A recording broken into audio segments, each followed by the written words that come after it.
नमस्कार साथियों, दृष्टि आईएएस के यूट्यूब चैनल पर आपका स्वागत है। मैं हूं अजय।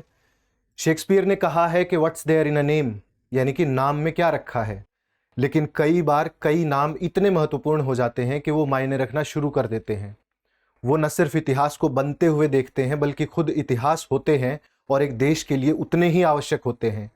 हाल ही में केंद्र सरकार ने ऐसे ही एक नाम को बदलने का फैसला किया है, जहां आज़ाद भारत की 3 पीढ़ियों ने बैठ के पिकनिक की है, केंद्रीय कर्मचारियों ने बैठकर लंच खाया है, सर्दियों की धूप तापी है। जब जब हम नाराज हुए हैं किसी बात को लेकर सरकारों से, तो उस रास्ते पर निकले हैं झंडे लेकर और हमने अपनी नाराजगी दर्ज कराई है।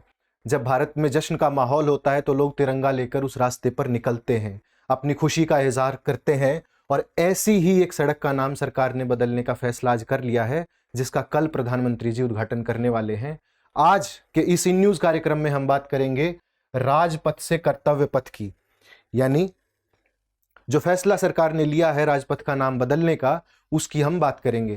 तो अपनी बात शुरू करने से पहले हम रोज की तरह देखते हैं कि इस प्रोग्राम में हम किन किन बिंदुओं पर चर्चा करने वाले हैं। सबसे पहले खबर देखेंगे। खबर होगी कि भारत में राजपथ का नाम बदल के कर्तव्य पथ हम करने वाले हैं। फिर राजपथ का एक परिचय देखेंगे कि राजपथ दरअसल है क्या, कहाँ है और उसके स्पेसिफिकेशंस क्या हैं। उसका इतिहास देखेंगे और जानेंगे कि इसे बदलने की आवश्यकता क्यों पड़ी, इसके नाम को बदलने की। दरअसल उसमें देखेंगे कि औपनिवेशिक मानसिकता, जिसका प्रधानमंत्री जी अक्सर जिक्र करते हैं अपने भाषणों में भी, और इस साल भी 15 अगस्त को जब उन्होंने कहा कि हमें औपनिवेशिक मानसिकता से निकलने की आवश्यकता है, तो दरअसल उनका इशारा किस तरफ है और उस औपनिवेशिक मानसिकता से हम क्या समझते हैं और सरकारें क्या समझती हैं। फिर जानेंगे कि नाम परिवर्तन की प्रक्रिया क्या है, कैसे किसी सड़क का, किसी अन्य उसका हम नाम बदल सकते हैं, और ऐसे दूसरे नामों को देखेंगे जिन्हें सरकार ने बदला है या आगे बदलने की सोच में है। इसका प्रभाव देखेंगे कि नाम बदलने से इंपैक्ट क्या पड़ने वाला है। और अंत में प्रश्न, एक प्रीलिम्स के लिए और एक मेंस के लिए, जिसका आप अभ्यास कर सकते हैं और बेहतर तैयारी के लिए आपको मददगार साबित होंगे। तो सबसे पहले खबर देख लेते हैं। खबर थी कि भारत ने अपने राजपथ का नाम, जो कि राष्ट्रपति भवन से शुरू होता है और लाल किले तक जाता है, उसका नाम बदलकर कर्तव्य पथ कर दिया है। कल इसका उद्घाटन यानी कि 8 सितंबर को होने वाला है।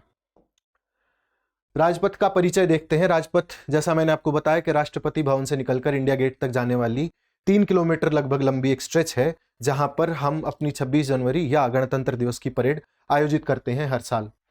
इसके बीच में विजय चौक आता है और इसके इर्द गिर्द जो भवन है उनमें शास्त्री भवन, निर्माण भवन, रेल भवन इत्यादि, जो लटियन जोन जिसको हम बोलते हैं, वो है। एडविन लटियन जो इसके चीफ डिजाइनर थे, और उनके साथ हर्बर्ट बेकर जिन्होंने नॉर्थ और साउथ ब्लॉक बनाए हैं, उन्होंने ये सड़क बनाने का जिम्मा सरदार नारायण सिंह को दिया था 1920 के दशक में। और सरदार नारायण सिंह ने इसे बखूबी बनाया।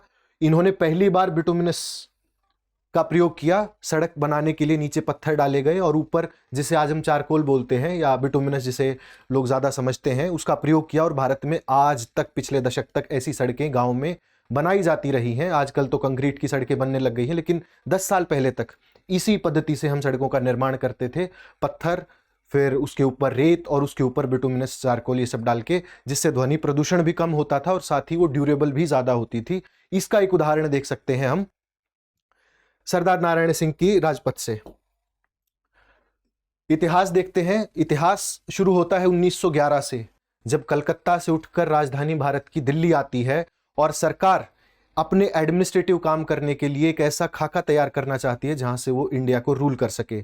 उसी दौरान वायसराय हाउस बनाए जाते हैं, नॉर्थ साउथ ब्लॉक बनाए जाते हैं और दिल्ली का वो जोन बनाया जाता है जहां से आज भारत की ब्यूरोक्रेसी और नेता काम करते हैं, जिसे लुटेन दिल्ली हम कहते हैं।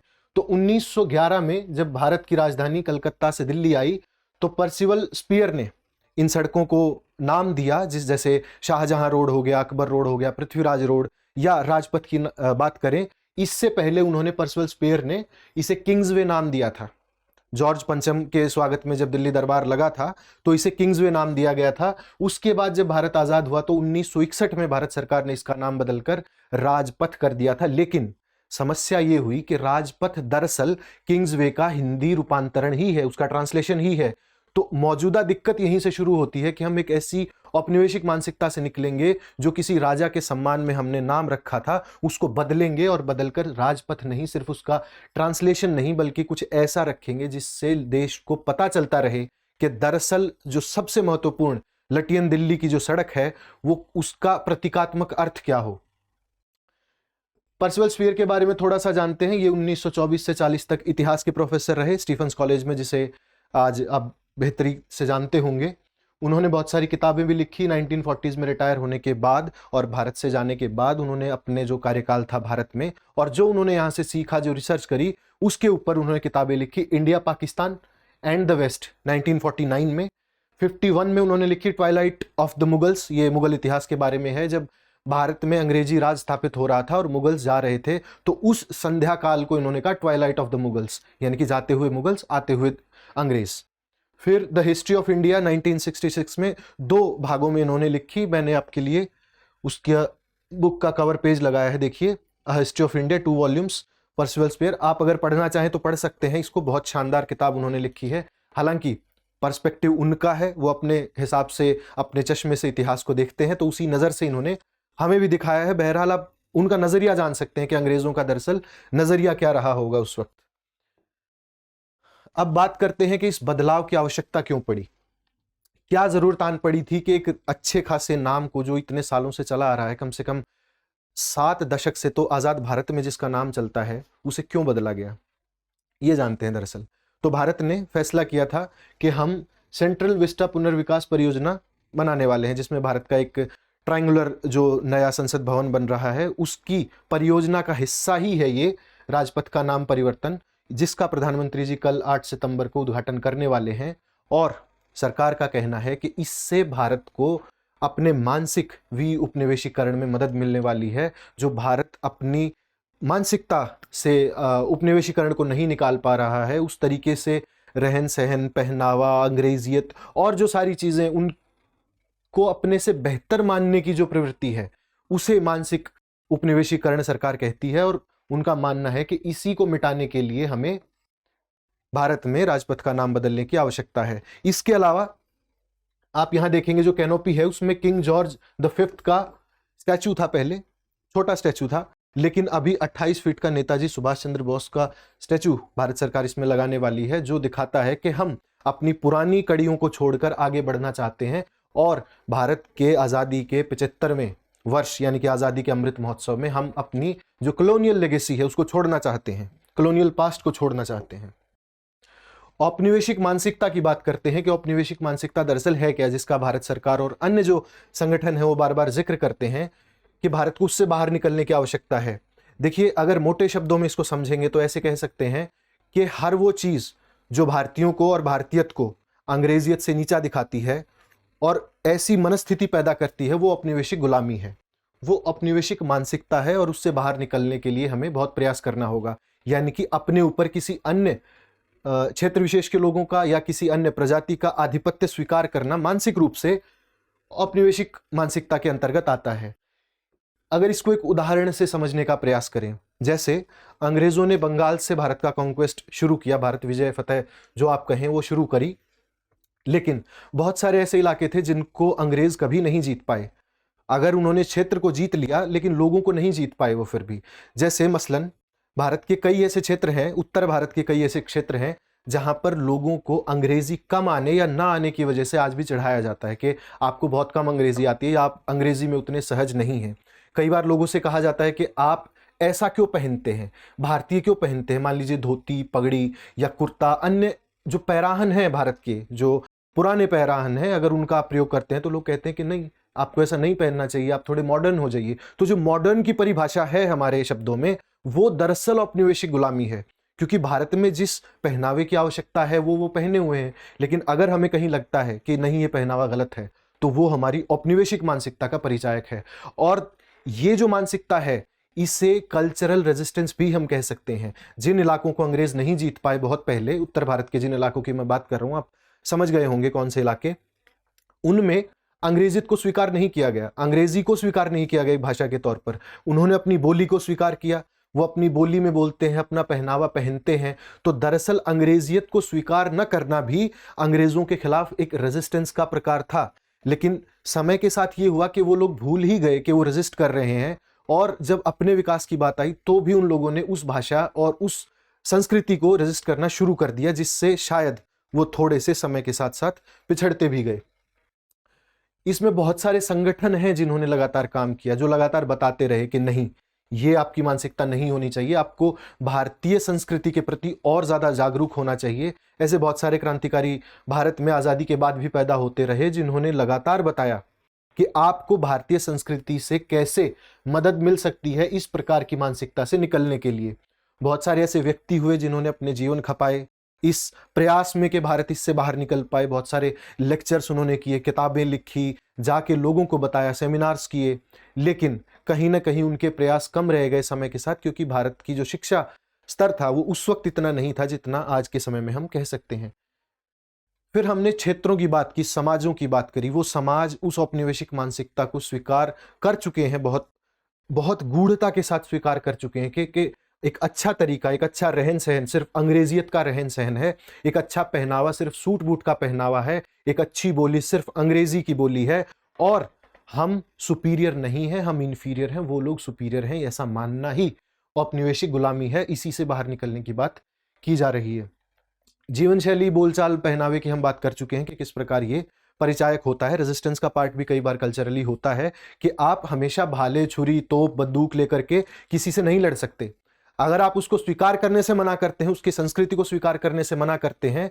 जब भारत आजाद हुआ था तो कहा गया था कि, हालांकि बहुत बहुत मैं इसको स्टेटमेंट के तौर के लिहाज से बहुत खराब मानता हूं, कि काले अंग्रेज आके बैठ गए हैं, काले अंग्रेज आके विराजमान हो गए हैं। ऐसा जब भारत की पहली सरकार बनी थी तब कहा गया था कि अंग्रेज तो चले गए और इन्हें छोड़ के चले गए। तो वो जो एक मानसिकता है कि आप दिमागी तौर पर अंग्रेज हैं, आप दिमागी तौर पर अभी भी एक कॉलोनी बने हुए हैं किसी देश की, उससे बाहर निकलने की बात की जा रही है, और उसी से कल्चरली फाइट, कल्चरली रेजिस्ट करने की बात की जा रही है कि आप उसको रेजिस्ट करिए, उसको रोकिए, आप अपने अपने जीवन शैली में उसको कम से कम मत उतारिए। फिर शिक्षा का बहुत प्रभाव होता है। जैसे मैकॉले का नाम बहुत लिया जाता है कि मैकॉले ने भारतीय शिक्षा पद्धति में ऐसे परिवर्तन किए गए, और जो इतिहास है वो बताता है कि किस प्रकार भारत में जो चलने वाली शिक्षा पद्धतियां थी, मसलन गुरु मदरसे थे या जो अन्य शिक्षा पद्धतियां गुरुकुल के प्रकार की, उनको नष्ट किया गया और अंग्रेजी शिक्षा को बढ़ावा दिया गया। भारत में पश्चिमी शिक्षा को बढ़ावा दिया गया। साइंटिफिक जिसको हम बोलते हैं, जो कितनी है पता नहीं, लेकिन उसको बढ़ावा दिया गया और भारत में एक प्रकार की सोच विकसित करने के लिए उन्हें पढ़ाया गया, जबकि उन्हें वो पद नहीं दिए गए, जो वो पद नहीं दिए गए जिसके वो लायक हो सकते थे या जितना ज्ञान उनमें था।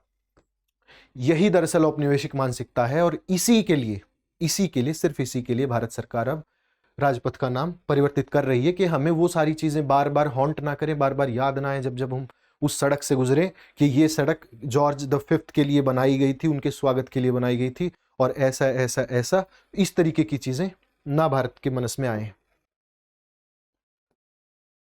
अब देखते हैं कि नाम परिवर्तन की प्रक्रिया क्या होती है। अगर दिल्ली जैसे क्षेत्र में या अन्य किसी क्षेत्र में भारत में नाम बदलना हो किसी सड़क का या किसी इमारत का या अन्य किसी चीज का, तो हम सड़कों की बात पहले करेंगे। तो उसकी प्रक्रिया क्या है? तो इसका अधिकार किसके पास होता है? इसका अधिकार एक सरकारी एजेंसी के पास होता है। कोई क्षेत्र विशेष जिस अथॉरिटी के अंडर में आता है, जिसके अधिकार क्षेत्र में आता है, उसके पास सबसे पहले एप्लीकेशन जाएगी कि हम ऐसा ऐसा करना चाहते हैं। वो कोई संगठन भेज सकता है, कोई व्यक्ति भेज सकता है, सरकार भेज सकती है, कोई भी हो सकता है। दिल्ली की बात करें तो ये दिल्ली नगर परिषद के पास है, जिसे एनडीएमसी कहा जाता है। एनडीएमसी के पास ये क्षेत्राधिकार है कि दिल्ली की सड़कें उसके अंडर आती हैं, और उसके पास ये अधिकार है कि वो इनका नाम बदल सके। प्रक्रिया कहां से शुरू होती है? प्रक्रिया होती है कि एनडीएमसी को सामान्य प्रशासन, जो चिट्ठियां प्राप्त होती हैं, जो भी प्रस्ताव प्राप्त होते हैं, उनको सामान्य प्रशासन विभाग के पास पुनर्निर्देशित कर दिया जाता है, जहां पर एक काउंसिल होती है, एक बॉडी होती है, जो बैठकर अध्यक्ष की अध्यक्षता में सामान्य निकाय जो होता है उस पर चर्चा करता है और देखता है कि ये नाम बदलने जाने के लायक है भी या नहीं, और अगर होता है तो फिर वो उस पर किसी निर्णय पर पहुंचते हैं कि हमें बदलना चाहिए, नहीं बदलना चाहिए। उसमें वोटिंग के थ्रू या एक कॉमन कंसेंसस के थ्रू फैसला करने की कोशिश की जाती है। ये फैसला करने के लिए कुछ मानदंड होते हैं। और मानदंड क्या होते हैं कि एक तो गृह मंत्रालय के निर्देश होते हैं कि आप क्या नहीं कर सकते, क्या कर सकते हैं, वो उनके पास लिस्ट होती है, वो उसमें से देख के फैसले करते हैं। फिर कोई ऐतिहासिक संदर्भ, क्या जो आप नाम परिवर्तित करवाना चाहते हैं उसका कोई रेलेवेंस है, क्या आपके पास कोई ठोस आधार है वैसा करने का?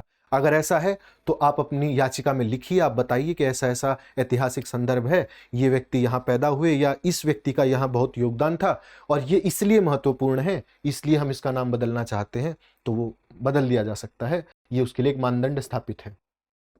फिर इससे लोगों की भावनाओं को ठेस नहीं पहुंचनी चाहिए। जैसे पिछले दिनों बहुत सारे ऐसे सांप्रदायिक या कम्युनल बेसिस पर नाम चेंज करने के लिए कई संगठन सामने आए थे कि आप इन सड़कों का या इन इमारतों का नाम बदल के ये रख दीजिए। तो उस प्रकार से जब एक समाज की भावनाएं आहत होती हैं तो ऐसे फैसलों से भी सरकार अक्सर, और जो बॉडीज होती हैं खासकर, वो बचने का प्रयास करती हैं कि ऐसा नहीं होना चाहिए, भावनाएं सबकी इंटैक्ट रहें, सुरक्षित रहें, ठेस न पहुंचे। कोई ऐसा व्यक्ति है जिसको रिकग्नाइजेशन की ज़रूरत है, पहचान की ज़रूरत है, जिसने बहुत ज़्यादा काम किया है लेकिन लोग उसको नहीं जानते हैं, उसको नहीं पहचानते हैं और उसके काम को नहीं जानते हैं दरअसल, तो उसके लिए भी नाम परिवर्तन की प्रक्रिया में मानदंड रखे गए हैं। उसके बाद जनता में और डाकघरों में कोई भ्रम पैदा नहीं होना चाहिए, यानी कि आसपास दो ऐसी इमारतें या दो ऐसे नाम नहीं होने चाहिए जिससे अक्सर सरकारी कार्य में बाधा आए, खासकर डाकघरों में, कि ये कौन सा है और ये कौन सा है, तो वो साम्य भी बना के रखना चाहिए। आखिरी बात, जब तक ऐसा करने की आवश्यकता नहीं होगी तब तक नाम परिवर्तित नहीं किए जाएंगे। अगर वाकई ऐसा करने की आवश्यकता है तो ही नाम परिवर्तित किए जाएंगे, अन्यथा नहीं किए जाएंगे। इसके बाद अंतिम चरण होता है जब सारे फैसले ले लेते हैं, जैसे बताया कि एनडीएमसी का एक निकाय होता है, वो इस पर चर्चा करता है, फिर निर्णय पर पहुंचता है सभी मानदंडों को ध्यान में रखते हुए। तो उसके बाद जब फैसला हो जाता है कि नाम परिवर्तित होगा कि नहीं होगा या कौन सा होगा, उसके बाद इसे मंजूरी के लिए दिल्ली के शहरी विकास विभाग के स्टेट रोड नेमिंग अथॉरिटी, इस अथॉरिटी के पास भेज दिया जाता है अंतिम फैसले को कि हमने ऐसा फैसला किया है, आगे आप करना चाहे तो कर सकते हैं। फिर एक डिक्री पारित की जाती है, तो दिल्ली एनडीएमसी के पोस्टमास्टर जनरल को एक पत्र लिखकर नाम परिवर्तन का स्वीकार कर लिया जाता है कि नाम स्वीकार हो गया है, आज से आप इसको प्रक्रिया में लेके आइए। कुछ ऐसे नाम जो पिछले दिनों परिवर्तित किए गए जो बहुत महत्वपूर्ण रहे, उनमें सबसे पहला रेस कोर्स रोड, जो बहुत महत्वपूर्ण नाम था, इसका लोक कल्याण मार्ग कर दिया गया 21 सितंबर 2016 को, आज से कुछ 6 साल पहले, पौने 6 साल पहले। औरंगजेब रोड को एपीजे अब्दुल कलाम रोड कर दिया गया, डलहौजी से दारा शिकोह रोड 6 फरवरी 2017 को कर दिया गया। और तीन मूर्ति चौक से तीन मूर्ति हाइफा चौक, ये कर दिया गया। हाइफा इजराइल की एक लड़ाई है, उसका संदर्भ आप देख सकते हैं, बाकी आवश्यकता नहीं है इसकी इस जगह पे। अब देखते हैं कि इस चर्चा से और नाम बदलने से, नाम ना बदलने से, कुछ और रखने से क्या बदल जाएगा, कौन से ऐसे परिवर्तन आ जाएंगे जो देश को आगे बढ़ने में मदद करेंगे, और क्या वाकई मदद करेंगे, क्या ऐसे नामों को बदलना जरूरी है और क्या इनसे बचा जा सकता है या वाकई बहुत अहम है ऐसा करना, निष्कर्ष में हम जानेंगे। कुछ बातें पक्ष में, कुछ विपक्ष में, आप दोनों तरीके से सोच सकते हैं, दोनों तरीके से लिख सकते हैं, आप अपने विचार इसमें जोड़ भी सकते हैं। पहली चीज जो सरकार का कहना है कि भारत 75वें वर्ष में प्रवेश कर गया है या 75 वर्ष भारत की आजादी को हो गए हैं, तो वक्त आ गया है कि भारत उस मानसिकता से दरअसल निकले जो उसके मन मस्तिष्क में बैठी हुई है कि हमसे बेहतर भी कोई कौम है। और नए भारत का नारा दरअसल कॉलोनियल माइंडसेट पे नहीं होना चाहिए, औपनिवेशिक मानसिकता पे नहीं होना चाहिए। नए भारत का नारा होना चाहिए कि कैसे, ये दरअसल एक प्रतीक है कि भारत में कर्तव्यों को ज्यादा महत्व देना चाहिए। जो कर्तव्य मेंशन भी हैं भारत के संविधान में, उनको भी महत्व देना चाहिए, और साथ ही एक नागरिक के तौर पर हमारे क्या कर्तव्य हैं देश के लिए, जिससे हम राष्ट्र को आगे बढ़ाने में मदद कर सकते हैं। उसके लिए जो नए भारत का नारा है वो बहुत आवश्यक है कि आपको अपनी जिम्मेदारियां लेनी होंगी एक राष्ट्र को आगे बढ़ाने के लिए, ताकि जब हम अपना शतक पूरा करें आजादी का, तब हम आज से बहुत ज्यादा बेहतर राष्ट्र हों। हम मानसिक विऔपनिवेशीकरण पर बहुत बात कर चुके हैं कि कैसे ऐसा करना, किसी भी कॉलोनियल लेगेसी को डिनाई करना या उसके चंगुल से निकलना आवश्यक है भारत के लिए 75 वर्ष के बाद। सांकेतिक अर्थ, जैसा मैंने आपको कहा कि भारत को ऐसे सांकेतिक अर्थों से भारत के नागरिकों के कर्तव्य का बोध होता है, क्योंकि बहुत अहम एक सड़क है और लगभग हर भारतीय तो नहीं मैं कहूँगा, बहुत जो आसपास रहते हैं वो एक ना एक बार राजपथ से या अभी कर्तव्य पथ से ज़रूर गुजरे होंगे, तो उनके दिमाग में एक बार ये पिक्चर ज़रूर पेंट होती होगी कि वो सड़क हमसे क्या कहना चाहती है, क्योंकि इतनी अहम सड़क वो है, लटियंस जोन की, राष्ट्रपति भवन, इंडिया गेट, ये चीज़ें बिल्कुल सेंटर में हैं भारत के, तो उस लिहाज से भी बहुत अहम है। उसके बाद जो राष्ट्रीय नेताओं का एक स्वीकरण है, जिन्हें अब तक शायद थोड़ा बहुत नेग्लेक्ट किया गया था, या जो मेन डिस्कोर्स का पार्ट अभी तक नहीं रहे थे, जिनका कोई इतिहास हमें बहुत वृहद तरीके से नहीं बताया गया था, उनको at the core of Delhi, at the heart of Delhi और इस एरिया में स्थापित करना भी एक संकेत है, एक निर्देश है कि भारत आगे आने वाले सालों में कैसे आगे बढ़ने वाला है। तो बोस का, जैसे मैंने आपको कहा, नेताजी सुभाष चंद्र बोस का, आदरणीय नेताजी का, उनकी एक प्रतिमा स्थापित करी गई है 28 फीट की, तो ये भी एक बहुत अहम मैसेज हो सकता है और इसीलिए ये आवश्यक भी है इसका नाम बदलना, तो हम इसके फेवर में रहेंगे। परंपरा का अंत, वही भारत की जो औपनिवेशिक परंपरा है, किंग जॉर्ज V को हम याद करते आए हैं, वहाँ पे एक जो प्रतिमा लगी हुई थी उससे, और राजपथ, किंग्स वे, तो ऐसे चीज़ों को बदलना बहुत आवश्यक हो जाता है जब आप आगे बढ़ने का प्रयास करते हैं। और अन्य ऐतिहासिक कारण भी हो सकते हैं, कोई किसी संगठन विशेष की सोच हो सकती है, या किसी राष्ट्र की भी एक ऐसी सोच हो सकती है कि अब हम उन चीज़ों को कैरी नहीं करेंगे और आगे, जो हमें पीछे कर सकती हैं। नुकसान क्या होंगे ऐसा करने से? अगर हम ऐसा करते रहे, नाम बदलते रहे कर्तव्य पथ या और अन्य भी परियोजनाओं के, तो उससे होगा क्या? उससे नुकसान क्या होंगे? उससे पहला नुकसान जो होगा वो कि एक श्रृंखला पैदा हो जाएगी इससे। आप किसी लकीर को काट के नई लकीर नहीं बना सकते, आपको बड़ी लकीरें खींचनी होंगी उसके पास। आपको अपनी ऐसी परियोजनाएं लेके आनी होंगी जो आपकी पुरानी परियोजनाओं से बेहतर हैं। आप लकीर काट के लकीर बना रहे हैं दरअसल। तो इससे श्रृंखला पैदा होगी कि ऑलरेडी एग्जिस्टिंग जो परियोजनाएं हैं या जो चीज़ें हैं जिनका नाम परिवर्तन करने की आवश्यकता है, उनका नाम परिवर्तन करने की एक चेन पैदा हो जाएगी कि आज ये होगा, फिर कल वो होगा। तो ऐसे करते करते ये श्रृंखला इतनी बड़ी हो जाएगी कि संभालना मुश्किल हो सकता है। कई बार कुछ लोग आते हैं और वो कहते हैं कि सांप्रदायिक आधार पर भी आप नामों का परिवर्तन कर दीजिए, कि इस धर्म विशेष के लोगों का नाम मत बदलिए, इस धर्म विशेष के लोगों का नाम रखिए, या ऐतिहासिक कारण देके कि ये नेता या ये राजा बादशाह बहुत खराब थे तो इनका नाम आप नहीं रख सकते, इन्होंने इस समुदाय पे ऐसे जुल्म किए तो हम इनका नाम नहीं रहने देंगे। तो इस प्रकार की जो श्रृंखलाएं हैं वो शुरू हो जाएंगी और सांप्रदायिक आधार पर भी शुरू हो सकती हैं। आज हालांकि ये राष्ट्र के एक तौर पर है कि हम एक कॉलोनियल लेगेसी को पीछे छोड़कर आगे बढ़ना चाहते हैं, लेकिन बहुत वक्त नहीं लगेगा कि ये सांप्रदायिक रंग ले सकता है।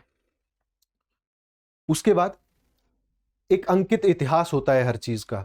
जैसे राजपथ की अगर बात करें तो राजपथ ने बहुत अच्छे और बुरे समय देखे हैं, भारत की आज़ादी का वक्त देखा है। कम से कम 3 पीढ़ियां राजपथ सुनते हुए आ रही हैं। हम 26 जनवरी जब हमारा गणतंत्र दिवस होता है तो उस रोज हम सुबह उठ के राजपथ इतनी बार सुनते हैं कि हमारे मन मस्तिष्क में वो अंकित है कि राजपथ कोई जगह है। भले ही आप दक्षिण में बैठे हों, उत्तर पूर्व में बैठे हों, आपको नहीं पता हो, आप कभी आए ना हो, लेकिन आपने राजपथ को इतनी बार सुना होगा कि आपके इतिहास में अंकित है, आपके मस्तिष्क में वो चीज अंकित है। तो उसको ऐसे परिवर्तित करना, ऐसे एकदम झटके से निकालना, ये गलत हो सकता है। अगर बात करें कि आप एक लेगेसी को हाईजैक करने का प्रयास भी इसमें कहीं ना कहीं दिखता है कि आप उस चीज़ का नाम बदलना चाहते हैं जो ऑलरेडी एग्जिस्टिंग है, जो अगर आप उसका नाम बदल देंगे लेकिन लोगों के मन से निकलने में, लोगों के मस्तिष्क से निकलने में उसको बहुत समय लग जाएगा, बहुत वर्ष लग जाएंगे। तो ऐसे करके आप किसी परियोजना को हाईजैक नहीं कर सकते। अगर आप कोई नई परियोजना लेके आए, आप बड़ी लकीर खींच दे छोटी के साथ में, तो छोटी अपने आप छोटी हो जाएगी क्योंकि आपने बड़ी लकीर खींच दी है। लेकिन आप लकीर काट के अगर लकीर बनाएंगे और पुरानी परियोजनाओं को अगर हाईजैक करने का प्रयास करेंगे तो ये कहीं ना कहीं उचित नहीं है।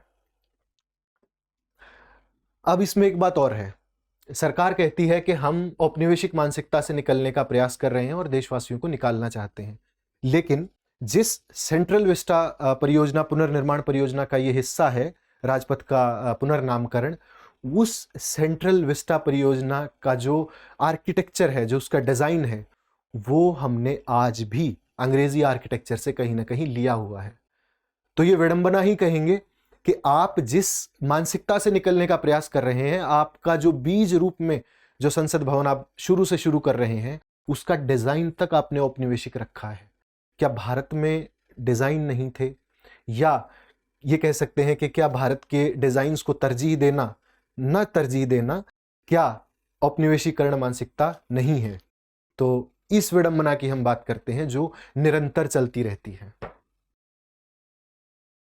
अब एक अभ्यास प्रश्न देखते हैं। सबसे पहले प्रीलिम्स के लिए देख लेते हैं कि अंग्रेजों ने अपनी राजधानी कलकत्ता, जो उस टाइम कैलकाटा जिसको बोलते हैं या कलकत्ता जो आप बोलते हैं, उससे बदलकर दिल्ली कब किया गया था? तो इसका आंसर आप कमेंट बॉक्स में कमेंट कर सकते हैं। उससे पहले मेंस का भी एक प्रश्न है, उसको भी आप देख लें कि औपनिवेशिक प्रतीकों का पुनर्नामकरण मानसिक विऔपनिवेशीकरण में सहायक हो सकता है।